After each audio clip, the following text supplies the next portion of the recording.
दोस्तों अभ्यस्त बैच के अंतर्गत जो हमारी क्लासेस चल रही हैं उसमें औसत यानी एवरेज का दूसरा क्लास यहाँ पर लेकर आए हैं। पहला क्लास ऑलरेडी अपलोड हो चुका है। अगर आप पहला क्लास नहीं किए हैं, पहले क्लास में हमने बेसिक से सारा कुछ आपको सिखाया था कि एवरेज क्या होता है और महत्वपूर्ण सवाल भी हमने पहले क्लास में किया था। तो पहला क्लास ज़रूर जाके देख लीजिएगा। प्लेलिस्ट का लिंक हम आपको डिस्क्रिप्शन में दे देंगे, वहाँ पर जाके आप डायरेक्ट इसके सारे क्लास कर सकते हैं, जितने भी आगे के क्लास आएंगे यानी औसत के जितने भी क्लास आएंगे या फिर जो हो चुका है वो भी क्लास। ठीक है, चलिए तो आज के सेशन में हम लोग बेहतरीन सवाल करेंगे, ट्रिक से करेंगे। अगर आप इन सवालों को दोस्तों बेसिक तरीके से बनाने जाएंगे तो आपका 2 से 3 मिनट ऐसे ही निकल जाएगा। लेकिन अगर आप हमारे बताए तरीके से करेंगे, हमारे ट्रिक से करेंगे तो आप इन सवालों को 5 से 6 सेकंड के अंदर चुटकियों में उड़ा पाएंगे। ठीक है, तो सेशन में अंतिम तक ज़रूर जुड़े रहिएगा, आपको बहुत कुछ यहाँ से सीखने वाले हैं यहाँ पर, है ना। चलिए देखिएगा पहला सवाल। अब ऐसा सवाल दोस्तों, पहले टाइप के सवालों को हमने पहले वीडियो में कर चुका है, यहाँ पर दूसरे टाइप के सवालों को करेंगे। टाइप नंबर 2 है ये। अब ऐसे सवाल में क्या है, आपको सवाल क्या दिया है, ध्यान से पढ़िए। 4 क्रमागत सम संख्याओं का यहाँ पर क्या दिया है, आपके पास सम संख्याएं दी गई हैं यानी इवन नंबर दिया गया है ना। तो आपके पास 4 इवन नंबर हैं, है ना। यहाँ पर उनका जो औसत है वो 27 है दोस्तों। अब ऐसा सवाल आपके हर एक एग्ज़ाम में पूछ लिया जाता है। करने का तरीका क्या है, 4 संख्याएं हैं आपके पास, तो जब भी ऐसा चीज़ दे तो आप यहाँ पर 4 जगह बनाइए ना भाई। पहले 4 जगह हमने यहाँ पर बना लिया, ठीक है, 4 जगह हमने बना लिया। अब कह रहा है 4 सम संख्याओं का जो एवरेज है वो 27 दे रखा है। तो हमेशा ये बात का ख्याल रखिएगा कि जो भी एवरेज होता है वो एग्जैक्टली बीच में होता है दोस्तों, एग्जैक्टली बीच में। तो अगर हम यहाँ पर देखें तो बीच कहाँ पर होगा, 2 इधर छोड़ेंगे 2 इधर छोड़ेंगे, यानी बीच आपका यहीं पर होगा ना। यानी ये हुआ दोस्तों बीच में, मतलब कि 27 यहाँ पर। यानी कह रहा है कि औसत 27 है। 4 क्रमिक संख्याओं का, क्रमागत या क्रमिक कह लीजिए, 4 क्रमिक संख्याओं का औसत, यहाँ पर सम संख्याओं का औसत 27 है, तो 27 आपका बीच में होगा। अब यहाँ पर इवन नंबर बोला है, तो 27 से जस्ट बड़ा वाला इवन नंबर क्या होगा, 27 से जस्ट आगे आप कहेंगे कि 28 होता है सर। 28 से आगे इवन नंबर क्या होता है, 30 होता है। 27 से जस्ट पहले इवन नंबर क्या होता है, यानी सम संख्या 26। 26 से जस्ट पहले आपको 24। अब आपसे पूछा क्या है, इन संख्याओं में सबसे बड़ी संख्या, तो सबसे बड़ी संख्या यहाँ पर दिख रही है यानी 30 होगी। तीसरा ऑप्शन आपका सही हो जाएगा।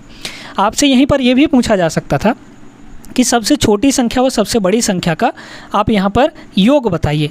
तो सबसे छोटी 24 और सबसे बड़ी 30, यानी 24 और 30 को हम लोग जोड़ देते, योग बताना होता तो। ठीक है, तो कितना आ जाता है, ये 54 आ जाता आपका, है ना। तो इस तरीके से इस टाइप के सवालों को करना है दोस्तों। आई होप कि आप लोगों को समझ में आया होगा। चलिए आगे चलते हैं अगले सवाल पर। चलिए तो पिछले सवाल जैसे ही एक सवाल हम लोग यहाँ पर और करते हैं। यदि लगातार 7 संख्याओं का जो औसत है वो 22 दिया गया हो, है ना। आपके पास अब की बार कितनी संख्या है, 7 संख्या है। तो यहाँ पर हम लोग 7 जगह बना लेंगे, है ना। बिंदी ही रख दीजिए, कोई दिक्कत नहीं। 1 2 3 4 5 6 और 7। तो 7 संख्याओं क्रमागत, अब यहाँ पर सम और विषम नहीं बोला है आपको, तो 7 लगातार संख्याओं का औसत जो है वो 22 है। मतलब ये 22 कहाँ होगा, एग्जैक्टली बीच में होगा हमारा। तो 3 इधर छोड़ेंगे 3 इधर छोड़ेंगे, एग्जैक्टली बीच यहाँ पर आ जाएगा आपका 22। लगातार संख्या है, आपको सबसे छोटी संख्या पूछा है, तो सबसे छोटी संख्या के लिए पीछे आएंगे ना हम लोग, कि आगे जाएंगे, पीछे ही आएंगे। तो यहाँ पर 22 से जस्ट पहले 21 होगा, 21 से जस्ट पहले यहाँ पर 20 होगा, और 20 से जस्ट पहले दोस्तों यहाँ पर 19 हो जाएगा। तो आपका सही आंसर क्या हो गया, ऑप्शन नंबर 2 हो गया।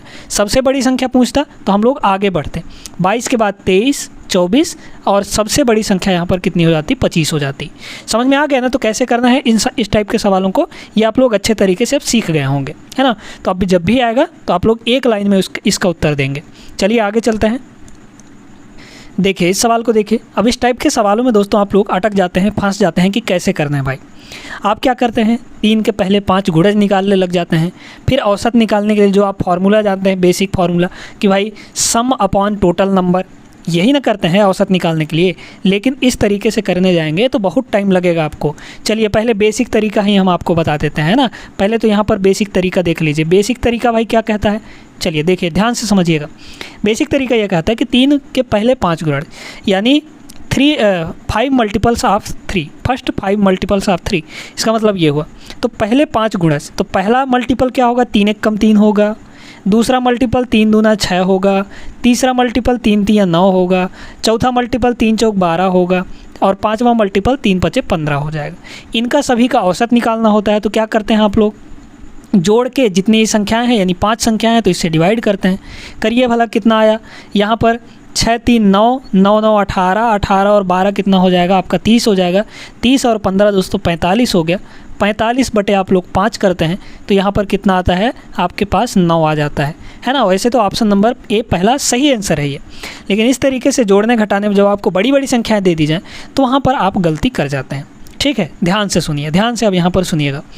कह रहा 3 के पहले 5 गुणज का औसत निकालना है। यहाँ पर ये एक तो फॉर्मूले से भी कर सकते हैं, एक तरीका भी हम आपको बताते हैं। ठीक है, तो 3 के पहले गुणज, पहला गुणज क्या हो जाएगा, 3 1 कम 3 हो जाएगा। पहला और लास्ट गुणज लिख लीजिए। पहला गुणज 3 1 कम 3, पाँचवा गुणज 3 पचे 15 हो जाएगा। तो पहला गुणज 3 1 कम 3, पाँचवा गुणज 3 पचे 15। इन दोनों को जोड़ के दोस्तों 2 से भाग दे दीजिए, आपका आंसर आ जाएगा। ये क्या निकल आया, एवरेज आपका निकल आया है ना। ये आपका एवरेज आ गया, देख लीजिए एवरेज 15 3 18, 18 बटे 2 यानी कि 9 आ गया। ऑप्शन नंबर ए आया ये चीज़ है ना। अब एक और तरीका है, ये तो हो गया हमारा बेसिक तरीका, मतलब बेसिक से थोड़ा सा हट के। अब एक और तरीका है, इसी को एक और तरीके से भी आप लोग कर सकते हैं। वो अगला तरीका क्या है सुनिएगा। यहाँ पर आपको क्या बोला है, 3 का पहला 5 गुणज है ना, 3 का गुणज बोला है। तो यहाँ पर हमेशा याद रखिएगा कि x into n plus 1 divide by 2 होता है। ये एक फॉर्मूला होता है।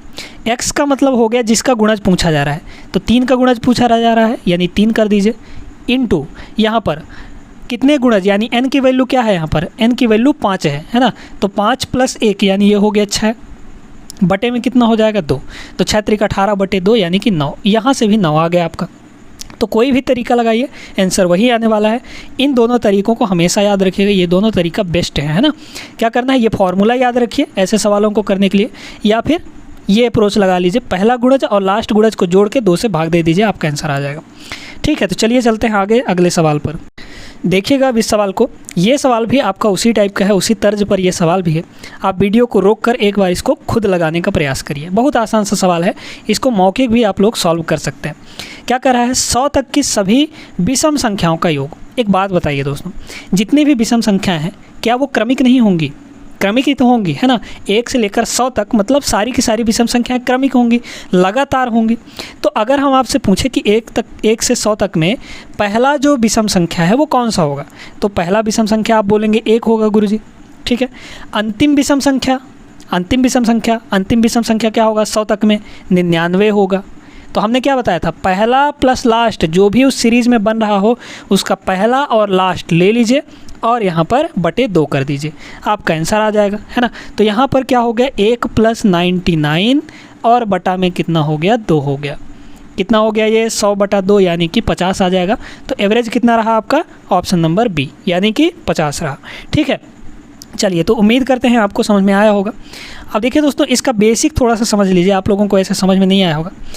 एक बात आपको पता है कि अगर हम AP लिखते हैं, AP का मतलब क्या, समांतर श्रेणी है ना। AP कोई भी AP अगर आपके पास है, ये AP से ही सारे फार्मूले निकल कर आए हैं, ये ट्रिक कॉन्सेप्ट जो भी हैं ये AP से ही निकल कर आए। AP का मतलब क्या होता है, जब हर एक 2 लगातार संख्याओं के बीच का डिफरेंस बराबर हो। जैसे आपके पास यहाँ पर 3 है, फिर 5 है, फिर 7 है, फिर 9 है, फिर यहाँ पर आपका 11 है, फिर यहाँ पर मान लीजिए कि अंतिम संख्या 13 है ना। ऐसे ही करते करते मान लीजिए कि अंतिम यहाँ पर 2 गैप चल रहा है ना, तो मान लीजिए कि यहाँ पर 29 है।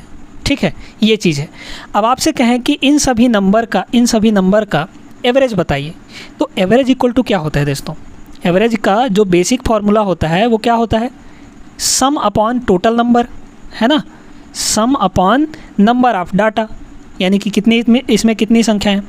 तो अगर हम एक AP का सम देखें दोस्तों है ना, AP का सम, तो सम कितना होता है, सम बताइए। तो सम होता है A + A L, मतलब पहला प्लस लास्ट है ना। तो पहला प्लस लास्ट A + L और इनटू में n/2 होता है, n/2 हो जाता है।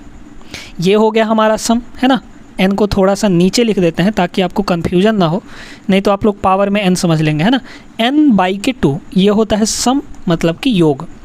अब योग बटे नंबर, नंबर कितने होंगे इसमें, n नंबर ही तो होंगे, यहाँ से लेकर यहाँ तक मतलब n नंबर ही तो होंगे।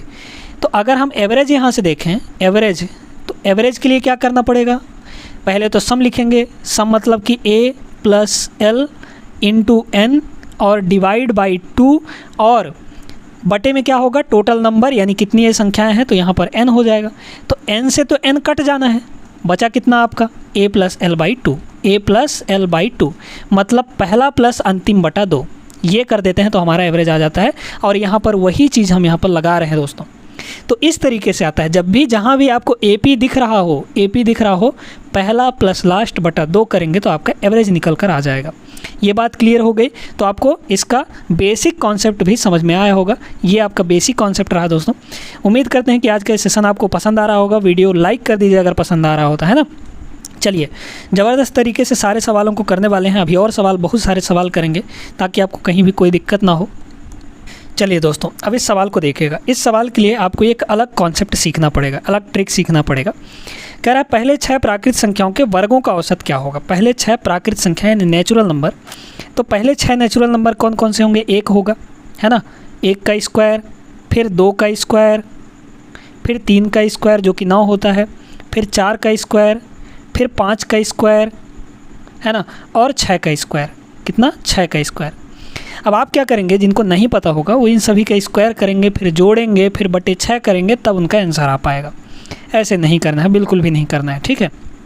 देखिए दोस्तों, यहाँ पर एक बात याद रखिएगा कि n प्राकृत संख्याओं का जो योग होता है ना, n प्राकृत सम ऑफ, यहाँ पर लिख देते हैं sum of n natural numbers, ठीक है, n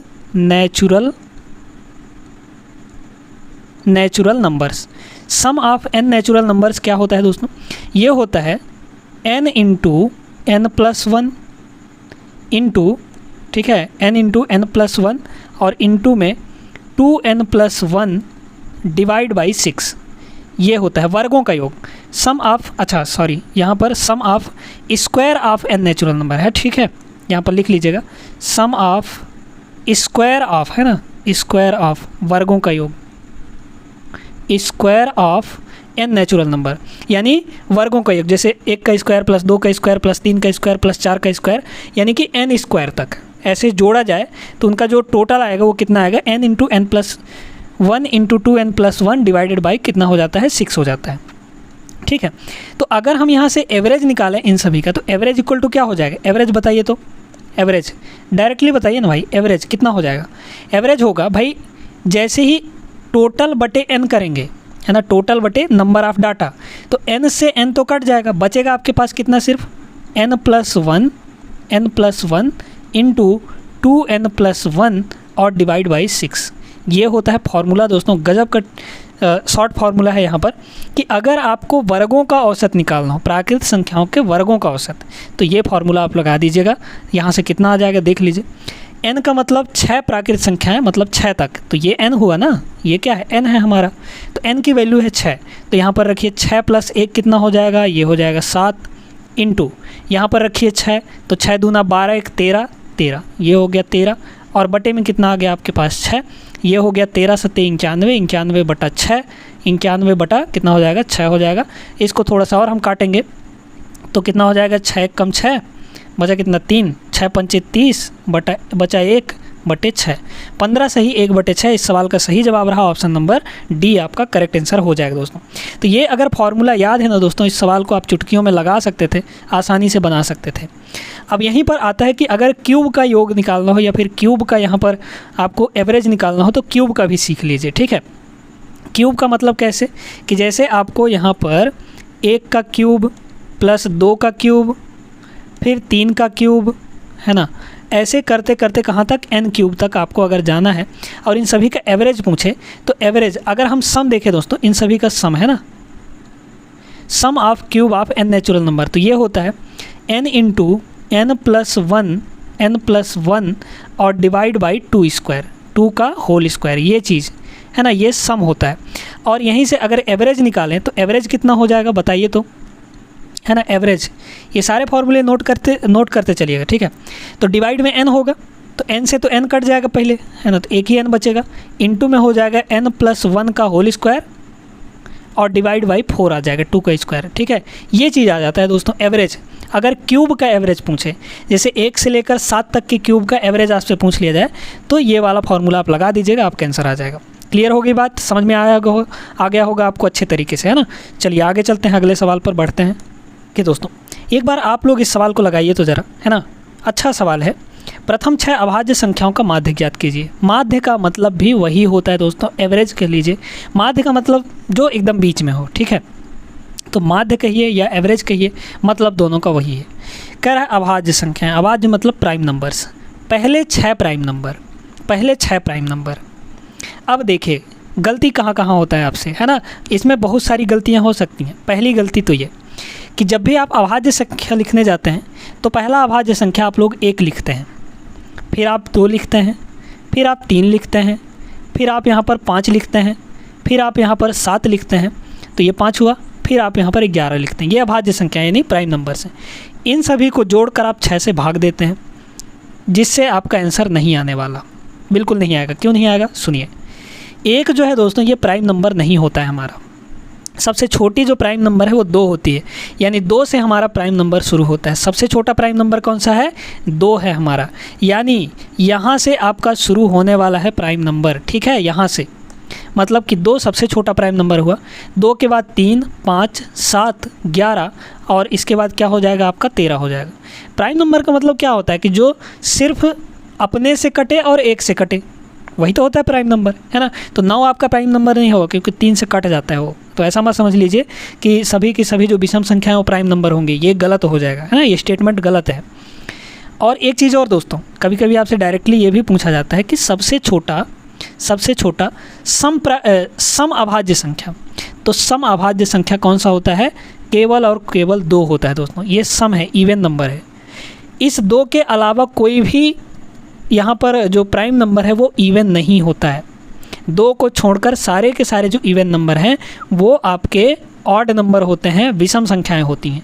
समझ में बात आ गई कि नहीं। अच्छा, अब इनका जो है दोस्तों क्या निकालना है, एवरेज निकालना है। तो एवरेज कैसे निकालेंगे, जोड़कर क्या करेंगे, यहाँ पर 6 से भाग दे देंगे। ऐसा मत करिए कि पहला और लास्ट को जोड़कर 6 से भाग दे दें या 2 से भाग दे दें, ऐसा नहीं करना है। ऐसे में आपका आंसर गलत हो जाएगा। ठीक है, क्या करना है, क्यों ऐसा कह रहे हैं, क्योंकि ये क्रमिक नहीं है ना भाई। यहाँ पर ये 2 के बाद 3 है, फिर 1 का गैप है, फिर 1 का गैप है, फिर यहाँ पर 4 का गैप है, फिर 1 का गैप है। तो ऐसा नहीं करना है ना, क्या करना है, सभी को जोड़ना है। इस तरीके में सबको जोड़ लीजिए। तो 2 और 3 5, 5 5 10, 10 और 7 17 हो गया, 17 है ना, 17 और 11 आपका 28 हो गया, 28 और 13 8 3 11 यानी 43 हो गया, है ना, 41। तो 41 बटा के कितने ये हैं, 6, यानी 41 बटा 6। इसका सही जवाब रहा ऑप्शन नंबर सी। तो ऐसी छोटे छोटे मिस्टेक्स आप लोग मत करिएगा, नहीं करना है आपको, करेंगे तो आपका नंबर जाएगा, फिर आप लोग भुगतिएगा। ठीक है, चलिए उम्मीद करते हैं आ गया होगा समझ में आपको। आगे चलिएगा, देखिए अगला सवाल। ये सवाल आपको करना बता चुके हैं, कैसे करना है एक बार ज़रूर करिएगा इसको खुद से। 9 के प्रथम 30 गुणकों का औसत, गुणक का मतलब मल्टीपल। तो 9 का पहला मल्टीपल क्या होगा दोस्तों, हमने क्या बताया आपको, 9 1 कम 9। ठीक है, 9 का 30वां गुणक क्या होगा, 30वें नंबर पर कौन सा आएगा, तो 9 गुणे 30 कर दीजिए। 9 गुणे 30 यानी 9 त्रिक 27 मतलब 270।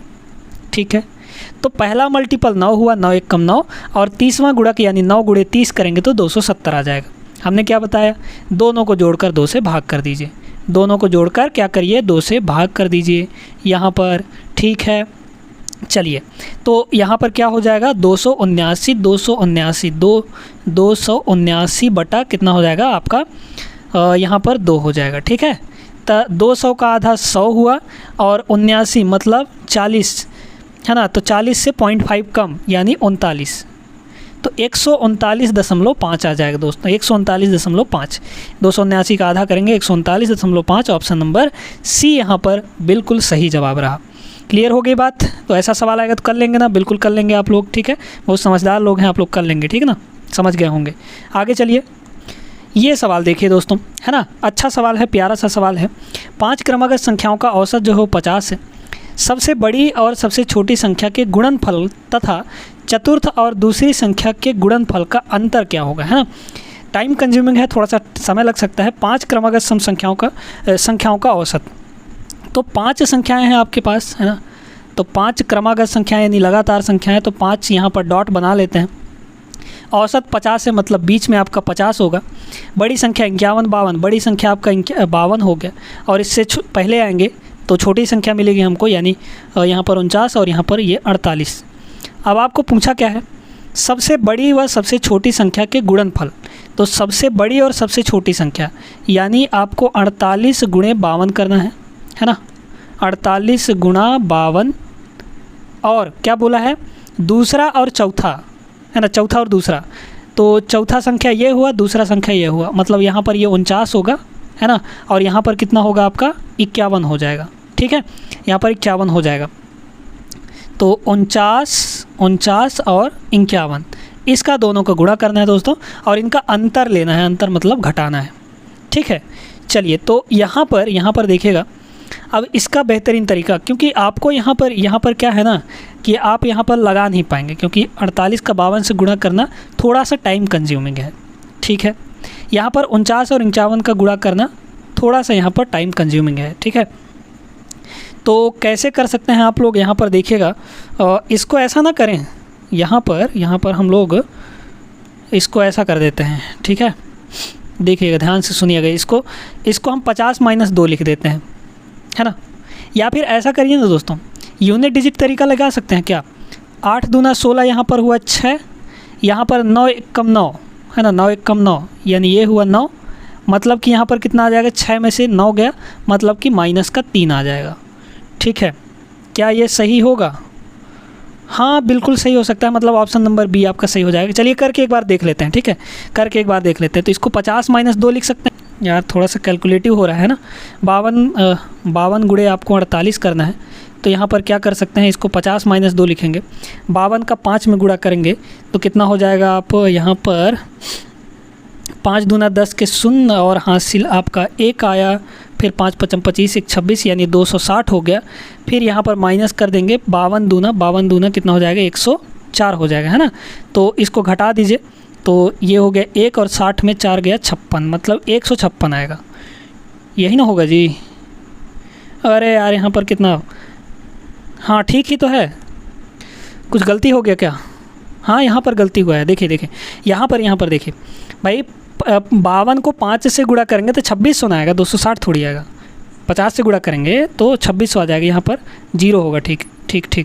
तो यहाँ पर ये कितना आ गया, ये आपका आ गया दोस्तों। यहाँ पर अगर हम 100 में 4 घटाएं तो ये आ जाएगा आपका 96। ठीक है, फिर यहाँ पर आपका 25 बचा, तो 25 में हम लोग अगर 1 घटा दें तो ये आ जाएगा आपका 24, मतलब 2496 हो गया। ठीक है, तो इसका जो मल्टीप्लाई करेंगे तो ये आ जाएगा आपका 2496। ठीक है, फिर माइनस इसमें। अब देखिए दोस्तों, यहाँ पर अगर कोई भी ऐसी संख्या का गुणा करना है जिनके बीच का गैप 1 हो, तो 49 मतलब 2 हो। ठीक है, तो 49 और 51 है, मतलब इनके बीच में एक संख्या है। कौन सी संख्या है? 50 है। तो जब ऐसी संख्या का गुणा करना हो तो बीच वाली संख्या का स्क्वायर करके 1 घटा दीजिए। तो बीच वाली संख्या क्या होगी? 51 और 49 का गुणा करने के लिए बता रहे हैं आपको। ठीक है, क्या करना है, इसके बीच की संख्या का स्क्वायर करके 1 घटा दीजिए। तो बीच की संख्या क्या है? 50 का स्क्वायर 2500 होगा। 2500 में 1 अगर हम लोग घटाएंगे तो कितना आ जाएगा? 2499 आ जाएगा। ठीक है, कितना आ जाएगा? 2499 आ जाएगा। वही चीज़ है भाई, ये 2400 है, ये 2400 है, 96 में 99 घटाएंगे तो -3 ही आएगा, है ना। यही चीज़ आ जाएगा। तो ऑप्शन नंबर बी ही आपका सही जवाब रहा। यूनिट डिजिट मेथड से भी आप लोग कर सकते थे, इसको इकाई अंक लगाकर भी कर सकते थे। ठीक ना। चलिए, तो उम्मीद करते हैं कि आपको समझ में आया होगा। आगे चलिएगा दोस्तों अगले सवाल पर। चलिए, तो देखिएगा, अब थोड़ा सा सवाल का जो टाइप है वो हम चेंज करते हैं। यहाँ पर 4 अंकों का आरोही क्रम में रखने पर उनका क्रम W, X, Y और Z है। ठीक है, W, X, Y और Z।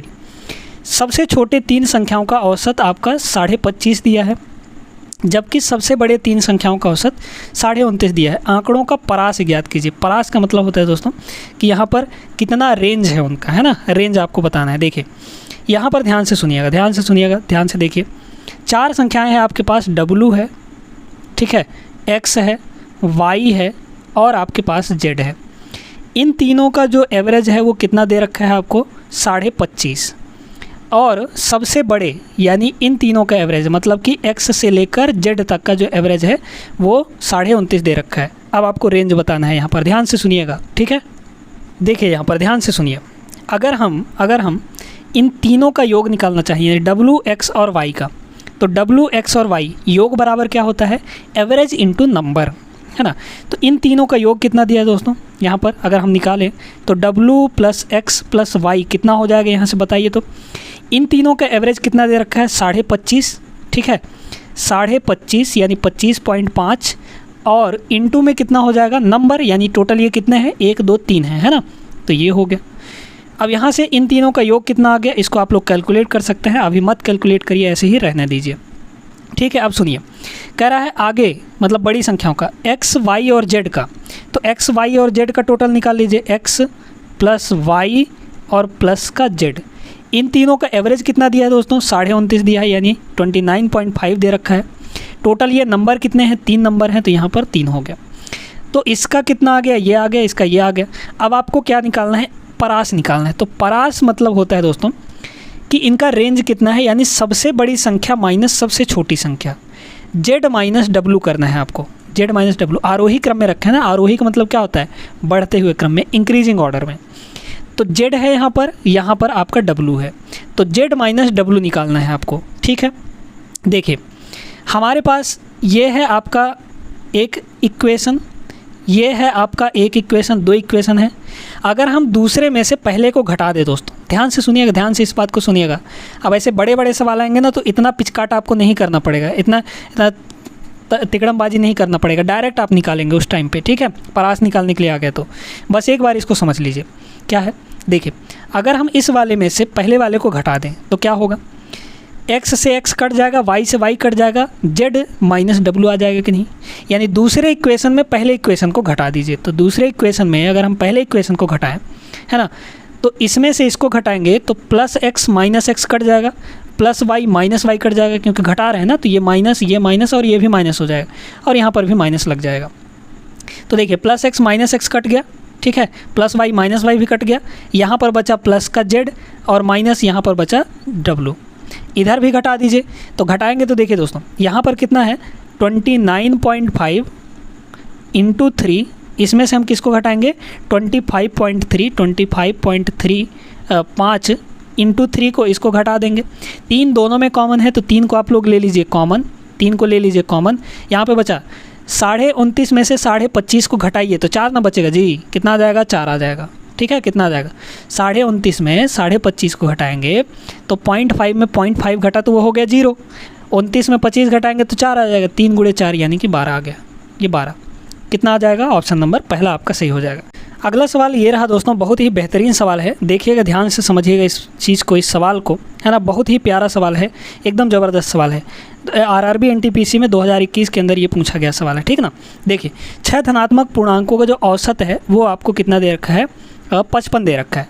इन 6 संख्याओं में से सबसे बड़ी व सबसे छोटी संख्या के बीच का जो अंतर है वो कितना है दोस्तों, आपके पास यहाँ पर 24 का अंतर है, ठीक है। तो इन पूर्णांकों में सबसे बड़ी संख्या का अधिकतम संभव मान क्या होगा, ये आपको बताना है। सबसे बड़ी का अधिकतम संभव मान क्या हो सकता है। देखिए यहाँ पर आपके पास 6 संख्याएँ हैं, है ना, 6 संख्याएँ हैं यहाँ पर। तो अगर हम x1 x2 x3 ऐसे करके ले लें, है ना, तो 6 संख्याएँ यहाँ पर x1 x2 x3, है ना, x4 x5 और x6, ये आपके पास 6 संख्याएँ हैं। अब देखिए दोस्तों, आपको कह रहा है यहाँ पर कि इन सभी का एवरेज आपका 55 है, मतलब कि सभी के पास 55 रुपये हैं, ऐसा हम मानते हैं। लेकिन एक बात बताइए, कह रहा है कि सबसे बड़ी व सबसे छोटी संख्या के बीच का अंतर, यानी इसके और इसके बीच का जो अंतर है वो 24 का है। लेकिन अगर हम सभी को बराबर बराबर मान लेंगे, सभी को बराबर बराबर मान लेंगे, तो क्या हमारा इसके और इसके बीच का अंतर बराबर मतलब कि 24 का आ पाएगा, नहीं आ पाएगा, 0 हो जाएगा अंतर। अब ऐसा समझिए, हम ऐसा करते हैं, इन सभी को मतलब x6 को इस लास्ट वाले को छोड़कर इनको बराबर बराबर मान लेते हैं। तो सभी को जब हम बराबर बराबर मानेंगे तो यहाँ से कितना हो जाएगा, ये भी x, ये भी x, ये भी x, ये भी x, ये भी x हो जाएगा। अब यहाँ से इन सभी का औसत निकाल लीजिए, तो औसत क्या हो जाएगा, सभी को जोड़ेंगे, है ना। सभी को जोड़ेंगे बटे 6 करेंगे और वही औसत कितना दे रखा है 55। तो यहाँ से सभी को जोड़ दीजिए दोस्तों, लेकिन याद रखिएगा 1 से लेकर 5 तक जो संख्या है उनको हमने x माना है। तो x plus x plus x plus x plus x कितना तो x हो गया, 5 गो x हो गया। 5x प्लस यहाँ पर कितना है अंतिम वाला x6 है, x6 है, ठीक है। इसको हमने अलग ही रखा है। क्यों अलग रखा है? क्योंकि भाई अंतर आपको 24 दिया है, तो अगर हम इसको भी x मान लेते तो पहले और लास्ट में अंतर आपका 0 हो जाता, ठीक है, ऐसा ये चीज़ है। और बटे में कितना हो जाएगा 6, और यही किसके बराबर दिया है आपको, 55 के बराबर दिया है, ठीक है। यहाँ तक बात क्लियर हो गई। आप यहाँ से अब और एक चीज़ देखिए, सबसे बड़ी और सबसे लास्ट में, यानी x6 में से इसको तो हमने x मान लिया है, तो x6 माइनस x बराबर कितना दे रखा है, x6 माइनस x बराबर कितना दे रखा है आपको, 24 दे रखा है ना। बोला ना है अंतर कितना है 24 का। तो यहाँ से x6 की वैल्यू कितनी आ जाएगी दोस्तों, x प्लस 24 आ जाएगा। उस x को उधर ले जाइए, ठीक है। अच्छा 6 को उधर ले जाके गुणा कर दीजिए, तो यहाँ पे हो गया 5x प्लस ये कितना हो जाएगा, x प्लस 24 हो जाएगा। x प्लस x6 के जगह पर x प्लस 24 रख देंगे, इक्वल टू इधर इसको गुणा कर दीजिए, तो 5 छक्के 30 यानी 300, 5 छक्के 30 यानी 330 हो गया। ये हो गया आपका 330। अब क्या करिए, 5x प्लस 6x, x कितना हो जाएगा, 6x हो जाएगा। 24 उधर जाके घटेगा तो 300 कितना आ जाएगा, 6 आ जाएगा, है ना। अब इसको 6 से काट दीजिए, तो कितना हो गया दोस्तों, ये हो गया x बराबर 6 से इसको काटिए, 6 पंचे 30, 6 कम 6 यानी x की वैल्यू आ गई कितना आपके पास, यहाँ पर कितना आ गया, 51 आ गया। आपको सबसे बड़ी संख्या का संभावित मान बताना था, यानी x6 की वैल्यू। तो x6 की वैल्यू यहाँ से मिलेगी आपको, है ना। तो x की वैल्यू यहाँ पर रखिए, कितना हो जाएगा 51 और प्लस का 24, 51 प्लस 24 यानी कितना हो जाएगा, ये आपका 75 हो गया दोस्तों। बी ऑप्शन आपका सही जवाब रहा। एकदम गजब का सवाल था, बहुत मज़ेदार सवाल था, है ना। उम्मीद करते हैं कि आपको क्लियर हो गया होगा, समझ में आया होगा। तो आज के सेशन में दोस्तों हम लोग देखे थे कि टाइप 2 के सवाल, पहले टाइप के सवालों को तो हमने पहले क्लास में निपटा दिया था, दूसरे टाइप के सवालों को हम यहाँ पर सॉल्व किए और आपको अच्छे तरीके से ट्रिक, कॉन्सेप्ट, बेसिक चीज़ें सब कुछ आपको बताया गया, क्योंकि ये जो अभ्यस्त बैच चल रहा है वो एकदम बेसिक से सारी चीज़ें हम यहाँ पर बता रहे हैं आपको, ठीक ना। तो इस बैच को फॉलो ज़रूर कीजिएगा। आपके हर एक एग्ज़ाम में एसएससी हो, रेलवे हो, हर एक जगह, खासकर रेलवे का जो एग्ज़ाम्स होता है, रेलवे एग्ज़ाम्स लेता है, वहाँ पर ऐसे सवाल बहुत ज़्यादा पूछे जाते हैं, ठीक है ना। तो आज के सेशन कैसा लगा आप लोग ज़रूर बताइएगा, और वीडियो पसंद आया तो वीडियो को लाइक करके चैनल को सब्सक्राइब कर लीजिएगा और घंटा ज़रूर दबा दीजिएगा, है ना, ताकि नोटिफिकेशन आपको समय समय पर मिलती रहे। मिलते हैं दोस्तों अगले क्लास में, तब तक आप लोग सभी पढ़ाई लिखाई अच्छे ढंग से करते रहिएगा। आप लोग जिस भी एग्ज़ाम की तैयारी कर रहे हो, अभी LP की एग्ज़ाम होने वाली है, रेलवे LP की, है ना, तो आप सभी को ऑल द बेस्ट, अच्छे से पढ़ाई तैयारी करके जाइएगा, है ना। मिलते हैं अगले क्लास में, तब तक के लिए जय हिंद।